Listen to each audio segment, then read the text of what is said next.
리포트 대사를 습격한 김기종 씨가 어제 제압당할 당시에 발목 골절을 입었죠. 어제 수술을 했는데 자, 이 수술비를 누가 낼지 궁금합니다. 그리고 김기종 씨가 기초생활수급자가 됐는데 왜 수급자가 될 수 있었는지, 노동력이 있는 사람 아니냐, 이런 논란이 좀 이어지고 있는데 그 내막을 저희가 또 오늘 단독으로 취재를 했습니다. 자세하게 풀어드리겠습니다. 이동희 차장. 네. 자, 일단은 수술비 얘기부터 좀 해봐야겠는데 많은 분들이 궁금해하세요.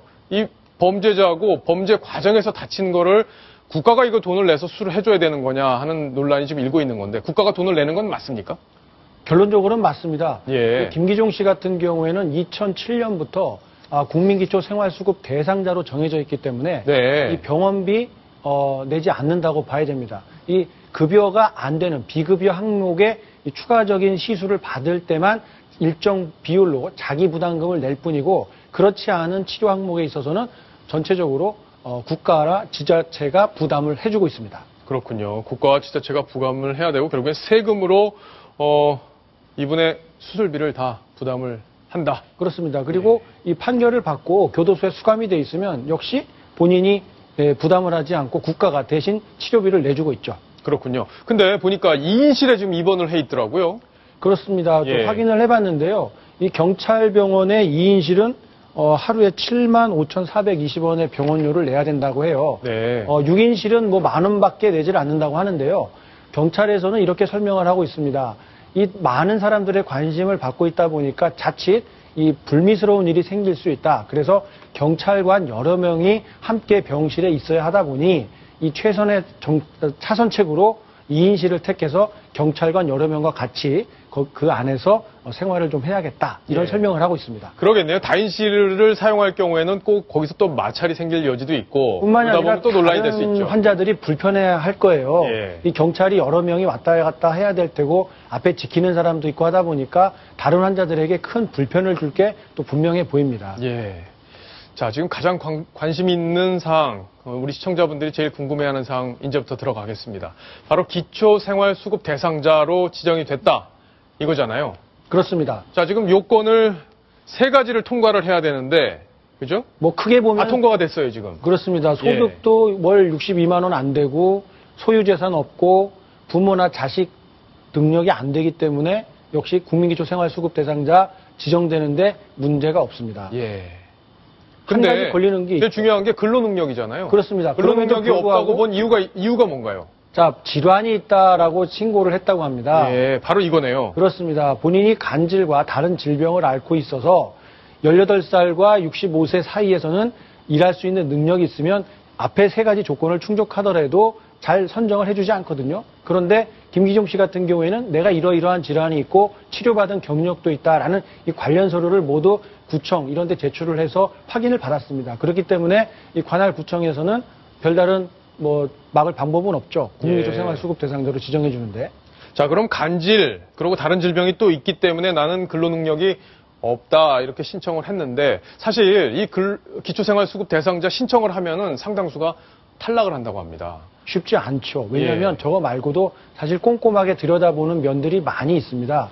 일부러 저런 걸 타려고 허위 서류를 내는 사람들도 많이 있고 또 실제로 그러다 적발된 사람 경우도 많기 때문에 이 관련 이 행정기관에서는 엄격하게 심사를 하고 있는 편입니다. 예, 지금 근데 테러 당시의 상황을 보면 아주 힘이 셌고 제압하는 과정에서도 엄청난 여러 사람이 달려들어야 될 정도의 문제가 있었던 건데 과연 간질이라는 병이 얼마나 심각한 상황인지 혹시 이분이 지정되는 과정에 누군가 도움을 준 건 아닌지 이 부분에 대해서도 조금 더 명확한 규명이 필요하지 않을까 싶습니다. 간질 그리고 다른 질병 어느 정도의 영향이 있었던 건지 그것들을 저희가 전문가에게 문의를 해봤는데요. 직접 목소리를 한번 들어보시겠습니다. 본인이 이제 간질이라든지 아니면 어떤 질환으로 인해서 근로하기 어렵다라고 한다면 근로능력 평가 판정을 신청하실 수 있으세요. 자인 경우에는 4급까지는 근로능력이 없음이세요.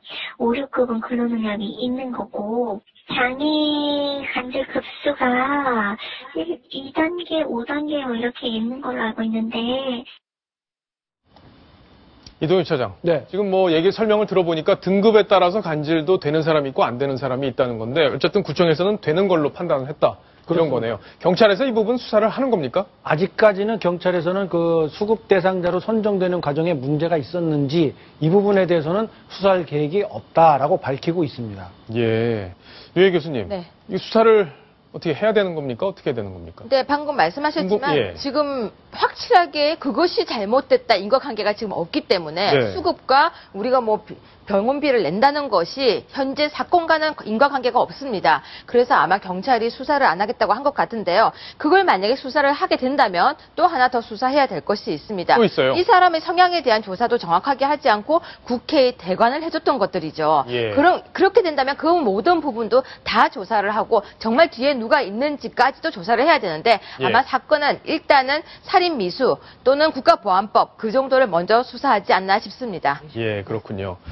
그러니까 그 부분, 야당 의원들이 도와준 그 부분, 이제 뭐 야당에서 여러 가지 해명이 나왔기 때문에 아마 그 부분까지도 감안해서 정치적 논란이 있는 부분은 또 그렇죠. 이렇게 쉽게 수사가 들어가기가 어렵잖아요. 그런 것 같습니다. 예. 자, 그 다음 얘기를 또 하나 해봐야 될 텐데 이분이 과격 시위. 이 분이라고 해서 이제 제가 여러 번 시청자들한테 지적을 받은 적이 있는데 김 씨가 과거에 상습 과격 시위자 블랙리스트에 올라 있었다. 이런 얘기가 있던데 자, 그건 어떻게 된 얘기인가요? 광화문을 관리하고 있는 이 종로경찰서에서는 이 시위 때문에 아주 그 몸살을 앓거든요. 예. 그래서 상습적으로 과격 시위를 벌이는 이 시위꾼들, 이 블랙리스트를, 소위 블랙리스트를 작성해서 가지고 있는데요. 취재 결과 이 경찰서장부터 이 지키는 의견까지 이 상습적인 시위꾼들의 인적사항에 대해서는 이 공유를 하고 있다고 합니다. 그렇죠. 예. 한 10여 명 된다고 하는데요. 그 중에 한 명이 바로 김 씨라고 하는데 그렇게 알고 있으면서도 제대로 대응을 못한 것에 대한 이 경찰의 비판 여론 좀 귀담아 드려야 될 대목입니다. 예. 근데 관리를 제대로 못하는 이유가 있습니까? 뭐 인력이 좀 부족한가요? 또 왜 그런 건가요? 일단 절차나 이런 것들은 뭐 잘 준비가 돼 있는데 법적인 미비한 점도 물론 맞습니다. 있는 것 같습니다. 네, 법적 공백입니다. 이 경찰에서는 당일날에도 김기종 씨가 이 현장에 들어가는 거를 확인을 하고 자, 저 사람은 저기 들어가면 안 되는 이 과격 시위꾼인데 라고 이 해당 정보관이 판단을 했지만 예. 이 주최 측인 민하협 쪽에다가 저 사람 초대장 있는 사람이냐라고 물어봤을 뿐이고 직접 가서 당신 혹시 위험한 거 갖고 있어? 잠깐 좀 봅시다.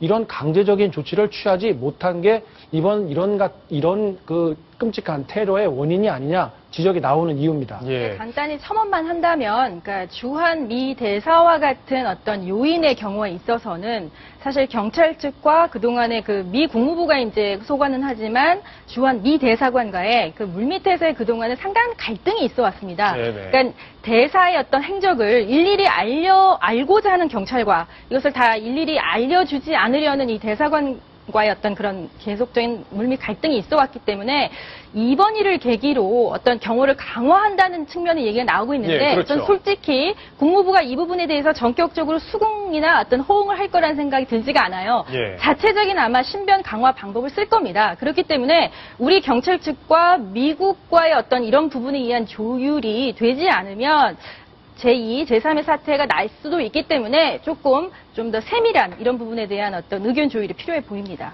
조수진 차장께 마지막 질문 하나 드릴게요. 지금 조금 전에 유해 교수도 언급을 했던 부분인데 이 문제가 지금 정치적으로 좀 계속 논란이 되고 있어요. 네. 이제 뭐 야당이 어느 정도 도왔냐 안 도왔냐 이런 얘기들인데 뭐 여당은 공세를 펴고 야당은 방어하고 이런 상황인데 이 논란이 어떻게 흘러갈 것으로 예상을 하시고 또 어떤 방식으로 정리가 될 걸로 보십니까?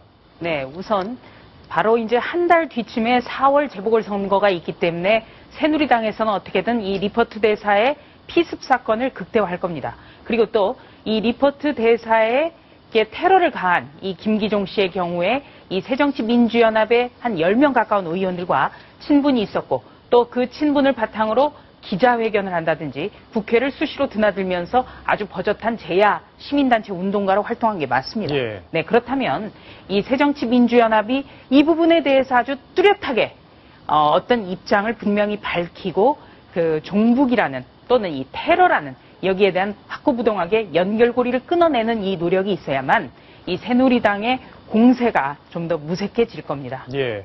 근데 조수진 차장, 예전에 이제 총선 때도 어쨌든 그 종북으로 지금 결정이 난 통진당과 야당이 연대를 해서 그거에 대한 책임론 계속 이뤘었고 그에 대한 뭐 지도부의 사과는 없었습니다. 그리고 이번에도 확실하게 선을 긋는 모습 모습은 보이지 않고 있고 개인의 일탈 행위다 이런 식으로 지금 정리를 하고 있는데 이런 것들 앞으로 계속 이런 식으로 간다면 논란은 계속되지 않을까요? 어떻습니까? 네, 이 리퍼트 대사 피습 사건 이후에요, 이 정당 지지율이라든지 또는 이 문재인 대표의 대선 후보 지지율을 면밀하게 검토를 해보면 이 정당 지지율이 계속 새정치민주연합이 새누리당을 바짝 추격하다가 지금 주춤하고 있습니다. 예. 그리고 박근혜 대통령의 이 국정 운영 지지율은 또 탄력을 받았습니다. 이것은 이 보수층이 그만큼 결집을 하고 있고 새정치민주연합의 이 안보와 국가관이 이 어느 정도로 투철하느냐에 대해서 그 조금 의문점이 들기 때문에 이런 여론조사 결과로 반영이 되고 있다고 보여지는데요. 네, 리퍼트 대사가 이번 피습 이후에 여러 가지 얘기를 했습니다.